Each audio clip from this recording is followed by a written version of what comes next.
We interrupt this broadcast with an urgent announcement. World War III has officially begun.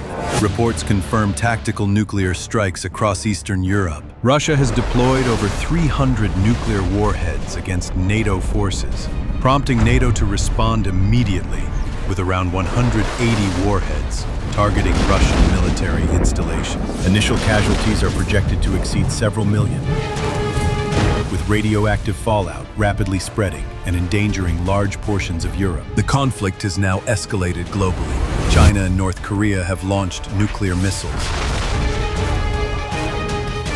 while NATO initiates strategic counterstrikes against Russian and Chinese military assets. Authorities urge everyone to seek immediate shelter, stay indoors, and monitor official channels for critical updates. Please remain calm and stay safe.